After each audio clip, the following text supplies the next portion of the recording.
1 декември. Ден за борбата срещу спина. СПИН е заболяване на човешката имунна система, причинено от вируса на човешката имунна недостатъчност, наречено ХИВ. Имунната система е отслабена и тя не може да се бори с болести, като повечето инфекции стават животоопасни.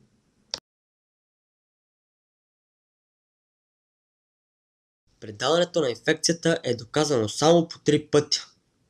При полов контакт около 80%, при преливане на кръв, кръвни продукти, при сажане на органи или ползване на общи венозни игли от болните наркомани.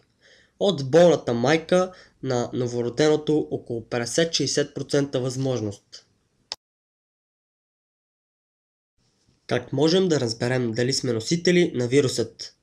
Като си направим тест, най-лесно е да посетим кабинетът за анонимно и безплатно консултиране за ХИВ и СПИН. Как не можем да се заразим?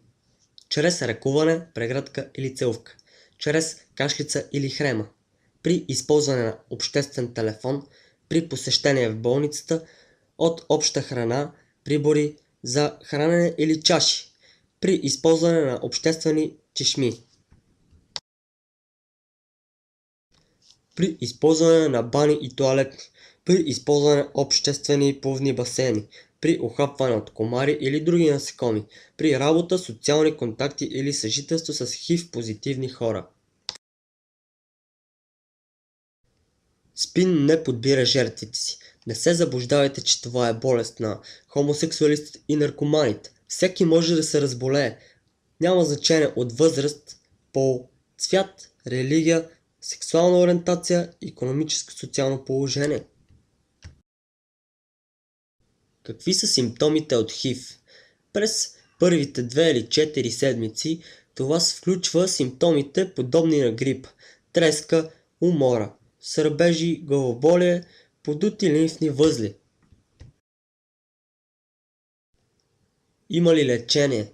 По-настояще сигурни медикаменти за лечение на СПИН не съществуват.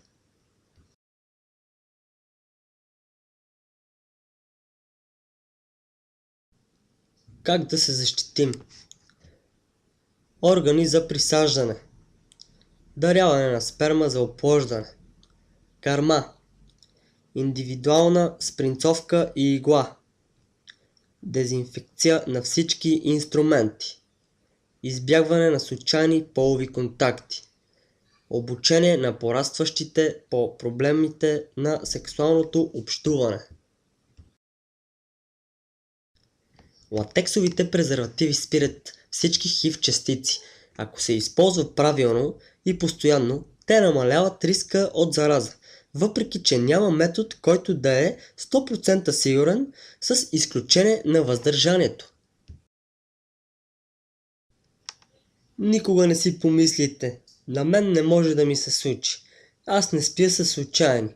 Ние си имаме доверие. Аз ще го позная по външния вид. Да бе.